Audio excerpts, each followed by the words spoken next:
Like pretty much every photographer and pretty much every creative person in general, I hate my old work. I can look back at photos I took yesterday and wonder why I ever bother picking up a camera if I'm only ever gonna shoot garbage like that. But the older I get, and the more experience I gain, and the more years I have under my belt, I've noticed that creativity can be a certain type of cycle for a lot of people, including myself. I'm in a much different place in my life now at 30 years old than I was when I was 19 and picked up a DSLR for the first time. And last week, because I was feeling particularly uninspired and unmotivated, I randomly decided to look through some old photos of mine from years ago. And I was surprised when my first thought was, did I used to be a better photographer? What's up? My name is Walter. I'm a photographer and commercial filmmaker based in the southeastern United States, and on this channel, I'm all about trying to put the fun back into professional photography. So, if that's something that makes you go like this, then subscribe for more crap from me. I first started my photography journey when I was 19. I took a photojournalism class my sophomore year of college, and it ruled. And like a lot of 19-year-olds in our society, I really didn't know what I wanted to do with my life. I had a lot of options available to me, but nothing was really sticking out. Nothing was like lighting any sort of fire in me. But when I started to figure out that a camera made me feel a sort of creative inspiration that I had never felt before, I knew it was something that I needed to at least try to pursue. And cut to 10 years later, and I sit here before you, a guy who makes his living from taking photos and making videos, something that felt like sort of a pipe dream to 19-year-old Walter. And I do owe that 19-year-old Walter a little bit of credit, as I remember feeling then that I was actually really bad at photography. I had no idea what good composition or lighting was, certainly didn't know how to edit photos in the slightest, and I was seeing other photographers my age make way better photos than I was because they had like a head start. You know, they started photography when they were like 10 years old, and here I am, big stupid Walt with a Nikon D3200, acting like he was really gonna be something with that camera. So even though I knew I was bad, I was also able to recognize that I had a clear love and passion for the art form. It felt so good and so cool to be able to capture a moment in the way that I wanted to, and then to take that photo into Lightroom and edit the colors and crop and everything the way that I wanted to. And I could not get over the feeling of awe and creative control I had over every photo I took. It was all mine, and I got to create things the way that I wanted to. I also unintentionally ignored so much of the noise that I now see in the online spaces for photographers. And maybe it was just because it was 2014, but there wasn't as much of that noise online as there is now. Today, you have a seemingly endless supply of photography influencers online, a community that I now have to finally admit that I'm a part of, whether I like that or not.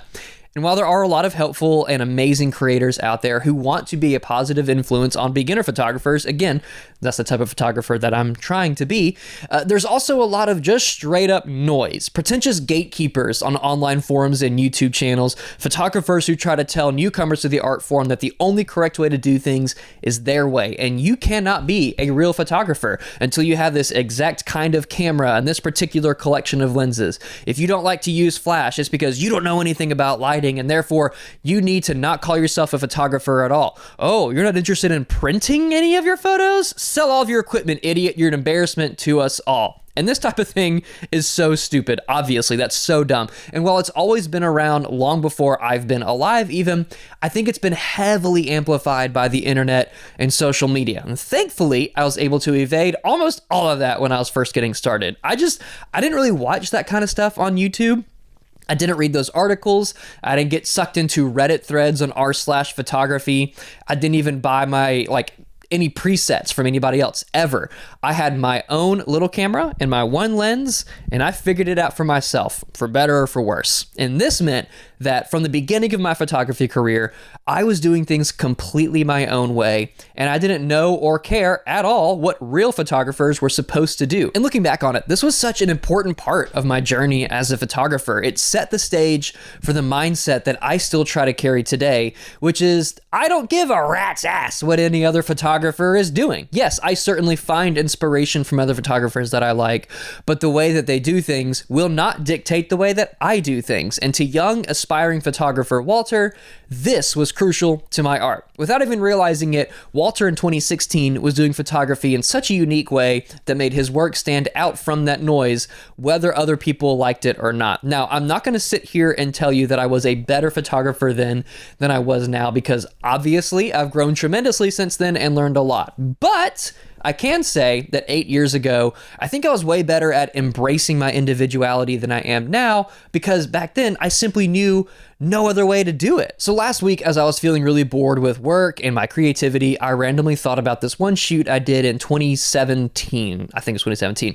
It was a frat party, more or less. I was still living in the college town that I had just graduated from, and this guy I knew who was still in school asked me if I wanted to photograph this musician who was coming to play a show at his fraternity, and of course I said yes. And that was another thing that I used to be really good at. I would say yes to every single photographic opportunity that came my way, and then I would shoot it however I wanted to. So I shoot this big frat party where the EDM musician Elefante, who I think is still doing stuff today, great for him, he was performing, and it was an absolute blast. I was able to rely on my education as a journalism student to just document the musician and the people there, again, however I wanted to. And as I was looking at these photos last week, I was actually taken aback by how much I still liked them. For context, I was still a broke young adult, 22 with a very low paying job, taking whatever freelance photography work came my way. I had one camera, the Nikon D600, and actually had two lenses at this point. Oh, crazy. It was something that actually made me feel very rich at the time.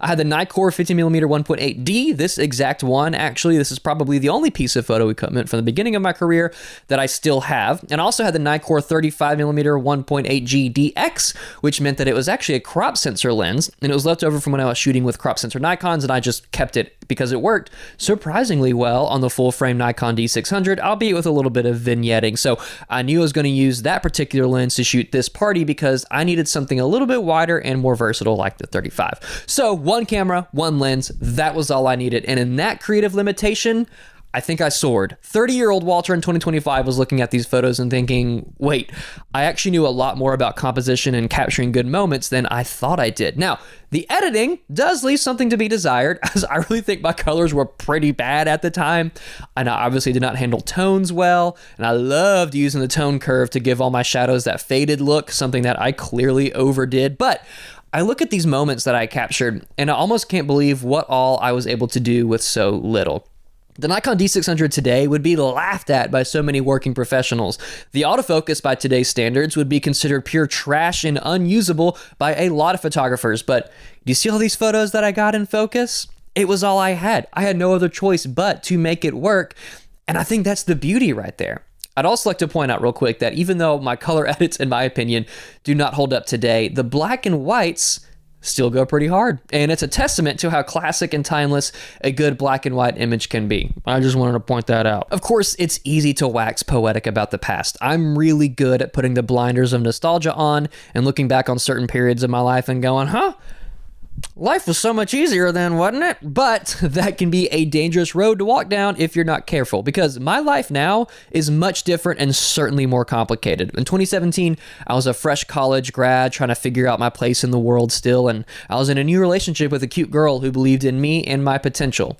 It was simple. And now I'm married to that cute girl, and we have an amazing life together, including flourishing careers, a mortgage, and the best little toddler that we could ask for. And my life is obviously, certainly much more complicated now, but it is so much better than it was in 2017. And I'm objectively a better person and photographer than I was in 2017 too. But I can still look back at that time in my life and career and recognize what was different and even better. And what was better was nothing external. It was just me, my lack of life experience and the energy that only a childless 22-year-old can have gave me certain advantages that I just don't have anymore. And that's okay, because now I have different advantages. I have more money. I have more experience, both in photography and in life. I have a stronger community of people around me who root for my success and want to see me thrive.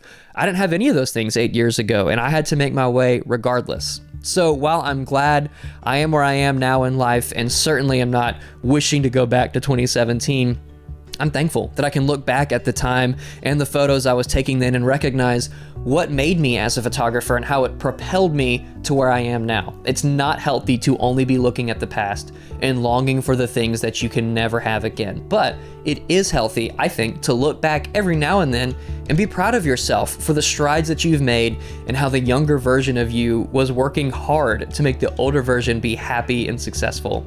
And I think 22-year-old Walter would be immensely proud of 30-year-old Walter. We all got into photography because it sparked some kind of joy inside of us, and it can be easy to get caught up in the rat race that this career can become. So I'd encourage you, take some time today to look back on your old work and remind yourself why you picked up a camera in the first place. And if you're more of a beginner right now, hey, that's awesome. You are currently in one of the most exciting phases of your photographic career, and I couldn't be more excited for you. So keep that joy and take note of where you are today, because you have no idea how good it can be for you 10 years from now if you keep going. So I appreciate you taking this little trip down memory lane with me today. You don't know me, probably, so if you made it this far in the video, I'm really thankful that you took the time to get to know me just a little bit, and I encourage you to stick around for more. I make one video a week, all centered around the core concept of keeping professional photography fun, because that's how it should be. If you enjoyed this video and want to see more of what I do, please check out my website and Instagram, both linked in the description. You're free to DM me on Instagram if you'd like and ask me whatever you want. I love connecting with people there. And you can support what I'm doing on this YouTube channel by simply liking the video and subscribing, both things that tell the dumbass algorithm that this is a video that more people should see. And you can support me even further by checking out my Bougie Film preset pack, again with the link in the description. And if you don't want to do any of that, that's totally fine, because I will see you in the algorithm in 6 months.